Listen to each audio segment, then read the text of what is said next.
बिस्मिल्लाहिर्रहमानिर्रहीम। अस्सलाम वालेकुम नाज़रीन, आप यूट्यूब चैनल देख रहे हैं। मैं इमरान खान हूँ। बज़ाहिर तो आपको ये बताया जा रहा है कि मुज़ाकरात हो रहे हैं, पाकिस्तान रोल प्ले कर रहा है और बाकी ममालिक मिलकर इस जंग को रोक देंगे। लेकिन ये एक तरफ की कहानी है। पाकिस्तान कोशिश ज़रूर कर रहा है और उस कोशिश की तारीफ़ की जानी चाहिए। यही कोशिश मिस्र भी कर रहा है और ऐसी ही कोशिश तुर्की भी कर रहा है। इसराइल ये नहीं चाहता कि जंगबंदी हो और ईरान अभी तक किसी पे एतबार नहीं कर पा रहा। ऐसे माहौल में अमेरिका इस खित्ते में बहुत बड़े पैमाने पर फ़ौज इकट्ठी कर रहा है। ये सारी चीज़ें मैं आपको बताता हूँ, लेकिन सबसे पहले वाइट हाउस ने तहरीरी तौर पे एक धमकी जारी की है। तहरीरी में इसलिए कह रहा हूँ कि वाइट हाउस की तर्जुमान ने जब खड़े होकर ये धमकी सुनाई तो पढ़ के सुनाई, और बाकायदा वो नीचे देखकर पढ़ रही थी और साथ साथ वो सुना रही थी जो धमकी उन्होंने दी है। ये धमकी मैं आपको कैटेगोरिकली बता देता हूँ। वाइट हाउस की तर्जुमान ने कहा कि ईरान हकीकत को तस्लीम नहीं कर रहा, वो शिकस्त खा चुका है, उसकी फ़ौज हार चुकी है। सदर ट्रंप ब्लफ नहीं करते, वो ईरान पर जहन्नुम के दरवाजे खोलने वाले हैं। बड़ी तबाही आएगी। पहले ऐसा हमला नहीं हुआ होगा जैसा हमला अब होगा। अगर ईरान डील नहीं करता तो शदीद तरीन हमले शुरू होंगे। ये जनाब वाइट हाउस की जानिब से बाकायदा तहरीरी तौर पे एक बयान लाया गया और उसे पढ़ के सुनाया गया। डोनाल्ड ट्रंप ने अपना जो ज़ाती डोनाल्ड ट्रंप का एक सोशल मीडिया है उसके ऊपर एक पोस्ट की है, एक उन्होंने स्टेटमेंट दिया है। वो स्टेटमेंट ट्विटर के ऊपर भी आया।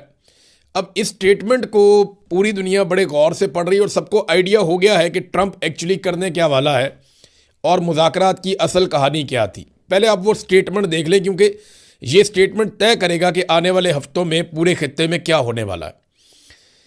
डोनाल्ड ट्रंप ने कहा कि United States of America is in serious discussion with a new and more reasonable regime to end our military operations in Iran.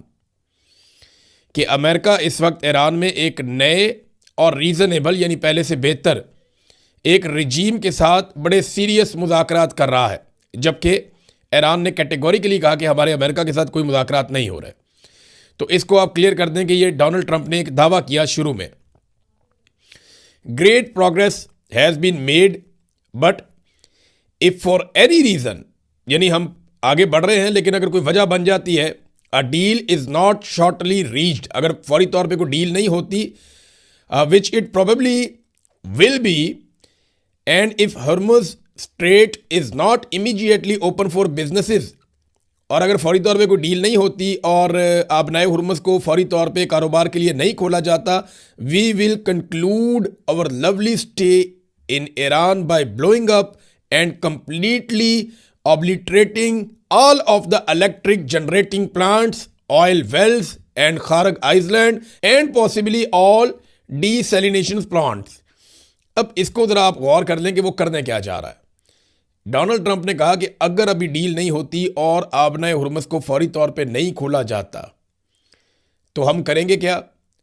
हम इनके जितने भी प्लांट्स हैं उनको तबाह कर देंगे, बिजली पैदा करने वाले प्लांट्स को भी तबाह करेंगे, तेल के कुओं को भी आग लगा देंगे, खारक के जजीरे को भी तबाह कर देंगे, और पानी को साफ़ करने वाले जितने प्लांट्स हैं उनको भी पॉसिबली हम तबाह कर देंगे।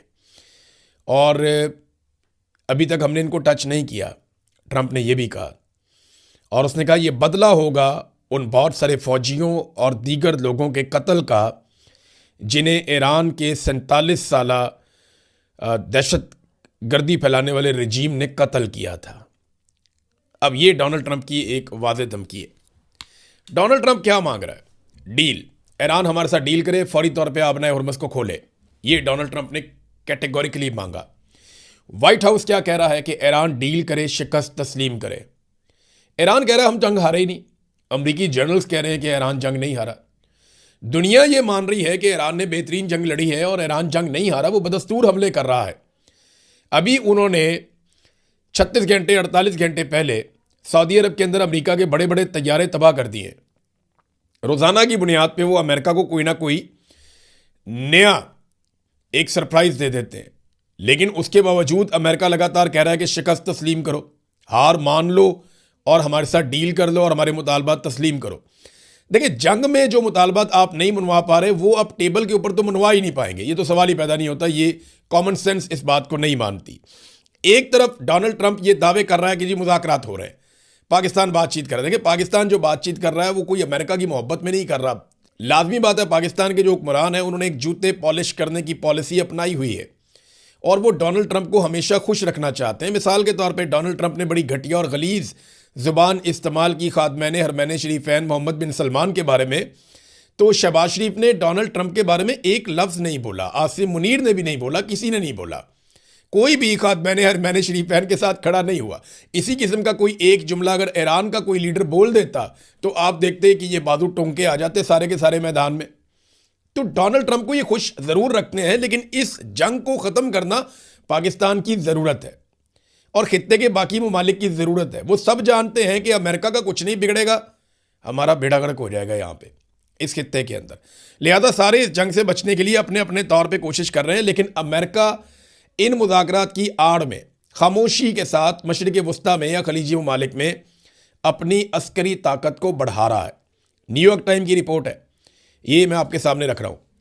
न्यूयॉर्क टाइम की रिपोर्ट के अंदर यह दावा किया गया है कि मिडल ईस्ट में अमरीकी फ़ौजियों की तादाद बढ़ते बढ़ते 50,000 से ज़ायद हो चुकी है, जबकि इस हफ्ते और अगले हफ्ते मज़ीद अमरीकी फ़ौज, उनकी कुमक पहुँच रही है, उनके हथियार पहुँच रहे हैं।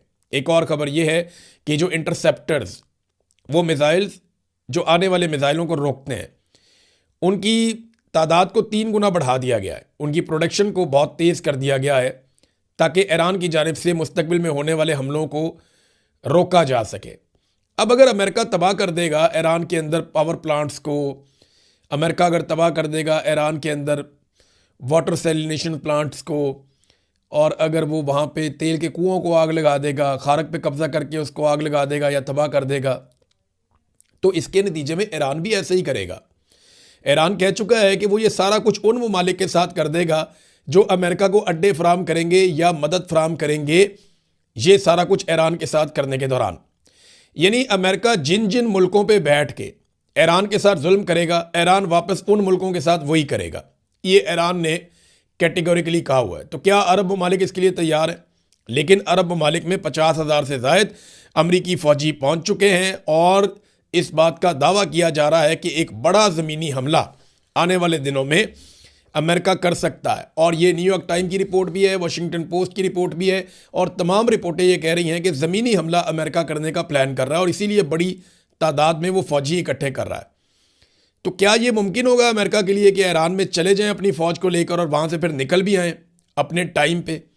देखिए, ईरान में घुसने का रास्ता तो आसान है, लेकिन वहाँ से आप निकलेंगे कब, ये फैसला तो फिर ईरान की अवाम और वहाँ की फ़ौज करेगी।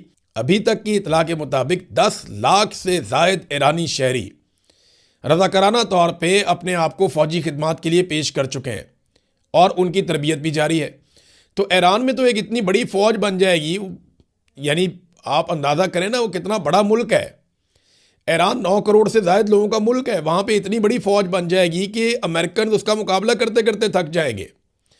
अब यहाँ पे एक ईरान पे एटमी हमला होने वाला है, इस खदशे का इजहार भी किया जा रहा है। जहन्नुम के दरवाजे खोल दिए जाएंगे अगर व्हाइट हाउस कह रहा है या डोनाल्ड ट्रंप कह रहे हैं कि वो खौफनाक कत्लेआम पे मामला ले जाएंगे और बहुत बड़ी तबाही फैला देंगे।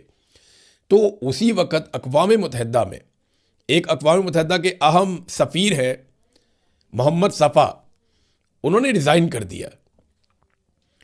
मोहम्मद सफ़ा का जो रिज़ाइन है ये बड़ा सिग्निफिकेंट है। इन्होंने ये कहा कि, और ये अक़वाम मुत्तहिदा के अहम सफ़ीर हैं, ये बड़ी अहम ड्यूटीज़ करते रहे अक़वाम मुत्तहिदा के साथ, और इन्होंने कुछ हसास मालूमात लीक कर दी हैं। इनका दावा यह है कि अक़वाम मुत्तहिदा अंदरूने खाना उन हालात के लिए तैयारी कर रहा है जब ईरान के ऊपर एटमी हमला किया जाएगा, और ये हमला ईरान के किसी बड़े शहर पे जैसे कि तेहरान वगैरह पे हो सकता है। अब इस किस्म की चीज़ें सामने आ रही हैं आलमी मीडिया में। इन्होंने जो ट्वीट किया जिसमें इन्होंने रिज़ाइन किया कि मैं अब अक़वाम मुत्तहिदा के साथ काम नहीं कर रहा और मैं पीछे हट रहा हूँ, मैं इतना बड़ा बोझ नहीं उठा सकता कि अक़वाम मुत्तहिदा तैयारी कर रहा है एक मुबैना एटमी हमले की और उसके बाद की सिचुएशन की जो ईरान के ऊपर होगा। अब ईरान पे एटमी हमला, यानी जापान पे एटमी हमला क्यों हुआ था, आप याद करें ना वो दौर, जापान भी हार नहीं मान रहा था, पीछे नहीं हट रहा था, शिकस्त तस्लीम नहीं कर रहा था, लेकिन जब वहाँ पे एटमी हमले हुए तो उसके बाद जापान बदल गया। तो अब वही फार्मूला शायद अमेरिका और इसराइल के दिमाग में चल रहा है, और अक़वाम मुत्तहिदा उसके लिए तैयारी भी कर रहा है, हालात का जायज़ा ले रहा है। अगर ऐसा होता है तो फिर हम क्या करेंगे। जो ट्वीट है मोहम्मद सफ़ा की वो मैं आपके सामने रख देता हूँ। People don't understand the gravity, ये लोग उसकी शिद्दत का अंदाज़ा भी नहीं लगा सकते। न्यूकिंग 10 मिलियन, 1 करोड़ लोगों के ऊपर एटम बम फेंक देना, यानी एक ऐसा एरिया डिस्कस हो रहा है जहाँ पे 1 करोड़ लोग रहते हैं। Regular working class people with dreams, ऐसे लोगों के ऊपर जो काम करने वाले लोग हैं, जो ख्वाब देखते हैं, जीना चाहते हैं। Only the people can stop it, सिर्फ लोग ही इसे रोक सकते हैं। एक्ट नाउ, अभी इसके ऊपर अमल करवाइए। हिस्ट्री विल रिमेंबर अस, तारीख हमें याद रखेगी।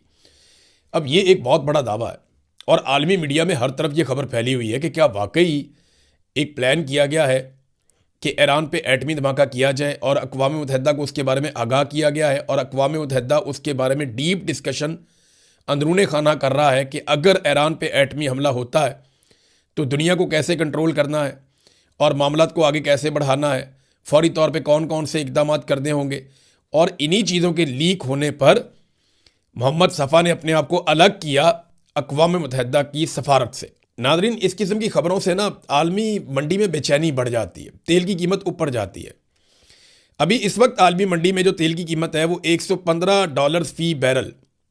लेकिन आपको एक बात बताऊं, आज भी इमरान खान के दौरे हुकूमत से आलमी मंडी में तेल सस्ता है, आज भी सस्ता है। इमरान खान साहब $120 फ़ी बैरल पे जब तेल था आलमी मंडी में तो 150 रुपये का बेच रहे थे, और आज 115 रुपये का फ़ी बैरल है। और शहबाज शरीफ 325 रुपये का पेट्रोल और इससे भी महंगा डीजल बेच रहा है, और वो कौम पे एहसान भी चढ़ा रहा है कि मैंने कौम पे बड़ा एहसान किया, मैं सस्ता बेच रहा हूँ, मैं बोझ उठा रहा हूँ, बोझ तो सारा कौम के ऊपर लादा हुआ है। और वो लोग जो इमरान खान के दौर में पेट्रोल को बहुत महंगा कहते थे, वो आज पेट्रोल को बहुत सस्ता कहते हैं और मौजूदा हुकूमत की तारीफ करते हैं। कैसे कैसे नमूने जो हैं वो बेनकाब हुए हैं। अब ये जो जहाज़ निकाले गए हैं आबना हुर्मुज़ में से, रोज़ाना 2 जहाज़ों की बात इसहाक डार ने की है। ये बात डोनाल्ड ट्रंप ने दावा किया कि ये जहाज़ अमेरिका के लिए है, ईरान का तोहफा है। लेकिन इसहाक डार ने बताया नहीं कि पाकिस्तानी झंडे लगे हुए जहाज़ जो निकले हैं, ईरान ने भी इसके ऊपर कोई वादे मौक़िफ़ नहीं दिया। ईरानी सहाफ़ी से बात कर रहे हैं कुछ जर्नलिस्ट, समीना पाशा साहिबा ने भी की, तो वो ये दावा कर रहे हैं सहाफ़ी कि ये तो पाकिस्तान के लिए हमने फैसिलिटेट किया है, अब पाकिस्तान किसी और को दे रहा है तो पाकिस्तान की मर्ज़ी है। देखें ना, पाकिस्तान में पेट्रोल की कीमतें आप बढ़ा रहे हैं कि जनाब पेट्रोल नहीं आ रहा, और साथ आप दावा कर रहे हैं जनाब हमारे तो कंटेनर लगे हुए हैं लाइन में, रोज़ाना की बुनियाद पे हमारे टैंकर आ रहे हैं पानी में से निकल के आबना हुर्मुज़ में से।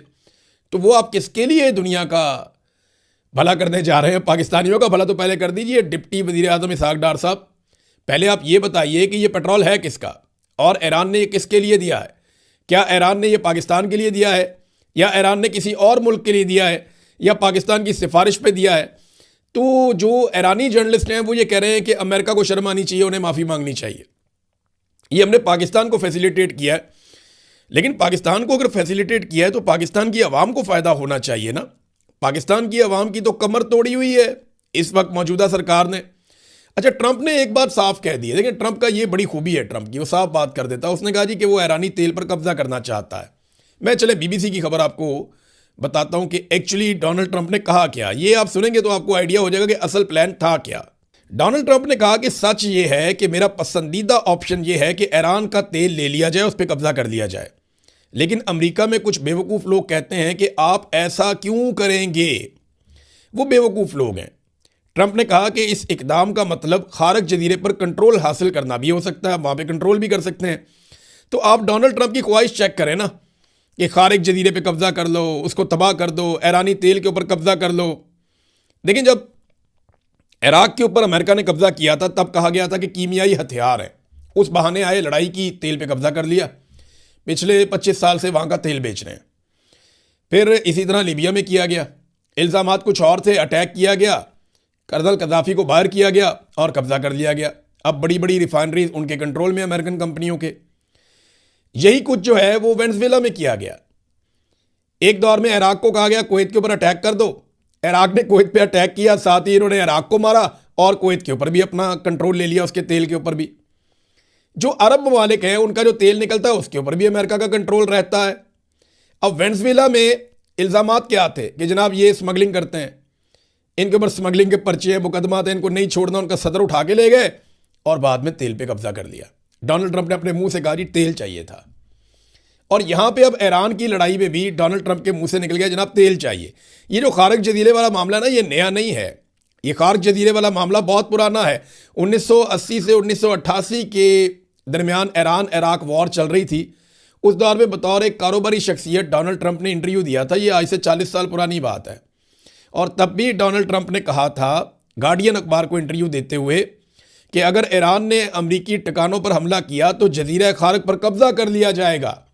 यानी उस दौर में भी डोनाल्ड ट्रंप के दिमाग में यही बात चल रही थी कि खारक जजीरे पे कब्जा किया जाए। पुराना ख्वाब है, ऐसा नहीं है कि डोनाल्ड ट्रंप पहली मरतबा इस जजीरे को जानता है। डोनाल्ड ट्रंप को बहुत पुराना पता है कि ये जजीरा क्या है, इसकी अहमियत क्या है और इस पे कब्जा करना कितना बड़ा फ़ायदा हो सकता है। 40 साल पुरानी कहानी, आप अंदाज़ा करें।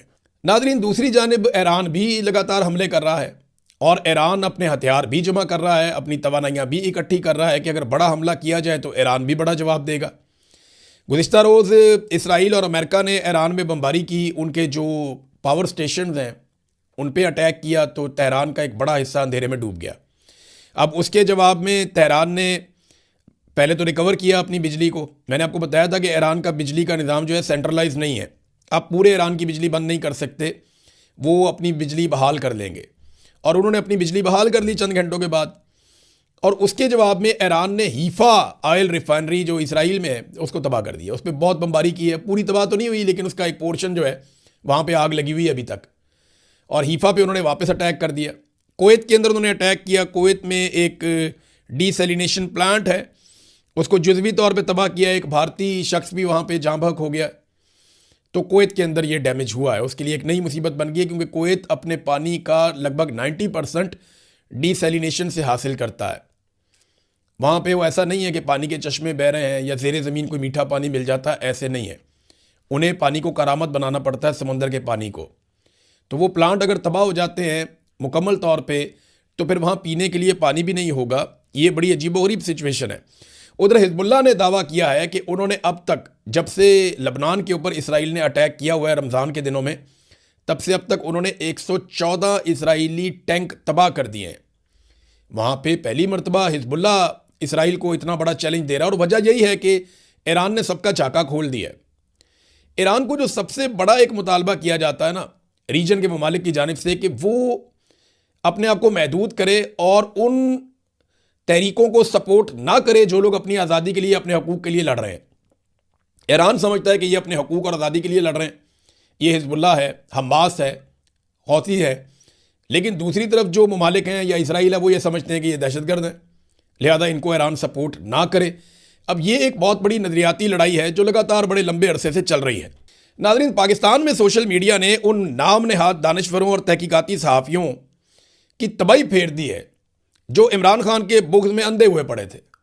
इमरान खान साहब के दौरे हुकूमत में जब मोहम्मद बिन सलमान पाकिस्तान आए तो इन लोगों ने जमाल खशोगी की तस्वीर उठा के अपने डीबीज़ लगा ली और ये हर जगह पे कहते थे इमरान खान कातिल है, मोहम्मद बिन सलमान कातिल है जमाल खशोगी का। देखें, ये एक रियलिटी है, लेकिन उस मौके पर इन्होंने ये किया था, इन सब ने किया था।